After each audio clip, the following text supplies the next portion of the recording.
So yun mga boss, yung project po natin ngayong araw ay Polynesian ulit. So dito, kung mapapansin ninyo, meron na tayo ditong marker na kulay pula. So ginagawa natin yan para makabuo tayo ng panibagong design. Kumbaga dito pa lang is naglalaro na yung utak natin kung ano ba yung gagawin nating piyesa. So dito meron siyang request na compass, kaya mapapansin nyo meron tayo dyang bilog. Pwede ko naman siyang stencilin, kaso nga lang kapag in-stencil ko kasi dito mga bossing, dahil nga hindi pantay at ito ay nakabukol, tapos dito flat, for sure yan, tabing yung magiging bilog. Kaya mas prepared ko na imano-mano na lang yung bilog na gagawin natin. Tara, simulan na natin. So sa mga nagtatanong mga bossing, yung gamit ko palang marker dito, ito yung HBW. So mura lang to mga bossing kasi doon sa Sharpie na medyo pricey talaga. So dito mga bossing, kung mapapansin nyo ulit, kung bakit natin minano-mano yung bilog, kung pwede naman siyang i-stencil. Gawa nga po ng ito ay nakabukol, tapos dito ay flat. So kapag in-stencil natin yon, kahit na po sabihin na natin bilog po yung ginamit natin pang stencil, pero paglapat po sa balat is magiging tabing. Gawa nga ng hindi naman din po flat yung pinagdikitan natin. Kaya obligado, para sa akin lamang mga bossing, experience na rin po na mas imano-mano na lang to para kahit paano, kahit saan nila tingnan mga bossing, is bilog pa rin yung makikita nila. Hindi man 100% na bilog mga bossing, pero kaya na siyang makitang bilog din talaga yung kinalabasan ng piyesang ginawa natin. Doon po sa mga kaibigan natin na nagsisimula pa lang sa pagtattoo mga bossing, kung bakit kulay-pulay una natin ginagamit, dahil nga po tayo ay bumubuo pa lang ng rough sketch. Ngayon, itong kulay blue mamaya mga bossing, ito naman yung gagamitin natin na pang final na linya. Yun na po yung susundan natin. Kumbaga ito na yung ating original na susundin after ng red na ginamit nating pentel. So yun mga boss, tapos na yung kulay pula. Dahil tapos na yung kulay pula, doon na tayo sa kulay blue, syempre.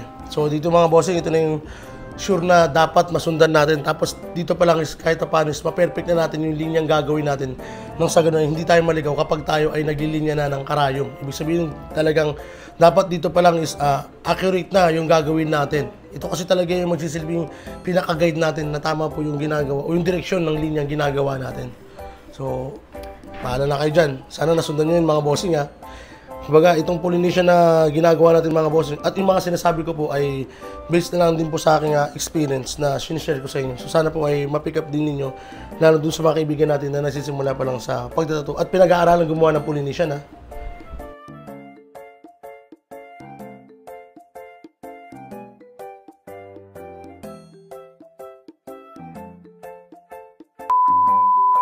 Mga boss, para sa materials naman natin, yung mga needle na gagamitin natin, dito ay gagamit tayo ng 14RS. So, shoutout nga pala sa Imala. 14RS, tapos gagamit tayo naman ng shader na 15RM. Galing pa rin ng Imala. At dito naman po sa ating mas malapad na shader. Galing naman po ng Tokna. Ito yung 27RM mga bossing. So, ito yung ginagamit natin pampadapa o pampashade doon sa mga shadow na ginagawa natin kapag tayo gumagawa ng Polynesian. Tapos ito naman po yung ating 7RL. Galing pa rin po ng Tokna needle. So gagamit tayo dito ng 4 na klase ng needle mga bossing para mabuo yung project na to. At ayun na nga, game na tayo. Sa part ng video mga bossing na binanggit ko po, napinrihan ko na lamang po yung bilog imbis na gumamit tayo ng stencil mga bossing. Gawa nga po ng medyo mataas po yung paglalagay natin ng bilog at medyo nakakanto din po doon yung braso ng ating bossing. So ibig sabihin mga bossing, kapag nilapat ko doon yung stencil ay hindi ko po talaga magagawa ang bilog. Kaya ang ginawa ko mga bossing ay pinrihan ko na lang po nang sa ganun para kahit saang angulo ay makikita pong bilog yung nagawa kong bilog. Pero sa stencil naman mga bossing, pwede naman po yung gawin mga bossing. Kaso nga lang, depende talaga doon sa pyesa mong gagawin. Pero kasi discarded yan mga bossing, kung sakasakali lang talaga na mandala, halimbawa ang gagawin mo, meron doon paraan na para kahit papano ay hindi halata na medyo tatamingin yung bilog mo doon. Pero kung talagang bilog na guhit mga bossing, ay talagang medyo alanganin tayo doon. Kaya ginawa natin is minano-mano na lang natin nang sa ganun is kahit papano nga is may bilog natin yung bilog. Tumatakbo lang sa bilog no? At paalala lang din po mga boss niya, lahat po doon na nabanggit natin sa video mga boss is based on my experience lang po talaga na sinishare natin, lalo na dito sa ating mga kaibigan na nanonood madalas sa ating mga pinaggagawa rito.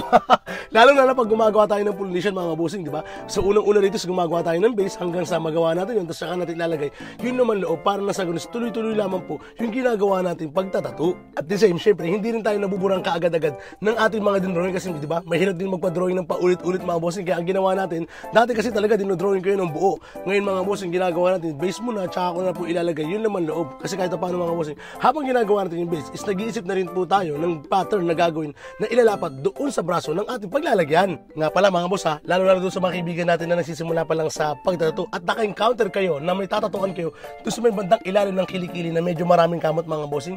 Pagdating sa may part na may mga kamot mga bossing, ay alalayan nyo lamang po ang inyong pagtatato. Kasi minsan mga bossing, kahit anong alalay natin ay natatapat po na medyo nasusugatan po yung part na yon. At hindi naman po talaga may pagkakailangan mga bossing na talagang prone sa sugat yung part na yun. Kasi nga po, manipis na po yung balat doon. Kaya alalay lamang mga bossing. At doon naman po sa mga nagpapatato mga bossing, is talagang kailangan nyo pong alagaan din pong maigi ang inyong mga tato. Kasi wala po dyan yung mga artist ninyo na gagabay at aalala sa inyo kung tama pa ba yung ginagawa nyo pag-aalaga doon sa mga tattoo ninyo.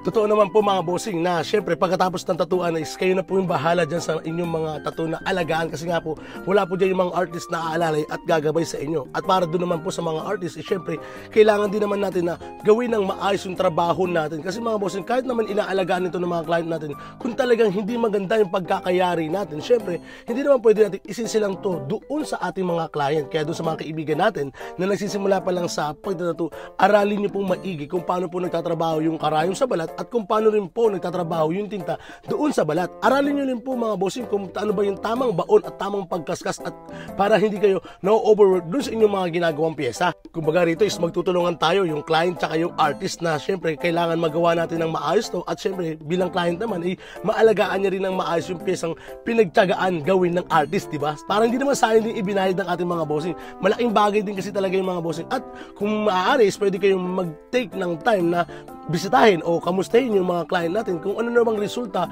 ng finished product na nagawa nyo sa kanila. At para naman po doon sa mga client natin na after tatuan mga bossing is wag nyo pong kakamutin or babalatan ang inyong mga bagong tattoo. Wag nyo po rin hawakan ng marumi ang inyong kamay mga bossing para hindi po siya ma-infection. So ito pa lang ating finished product mga boss at total of 8 hours. O diba? Grabe ang tibay ni sir. Sa totoo lang talaga mga bossing, ito walang halong biro. Talagang habang tinatatuan natin siya is tahimik lamang po at nag-cellphone natin, walang kaimik-imik. Grabe. Sana sa mga susunod na client natin ay ganito rin katikas at ganito rin katitibay. So may mga may katanungan, message lang po sa ating Facebook page sa Lida to. Yun lamang po. Maraming salamat!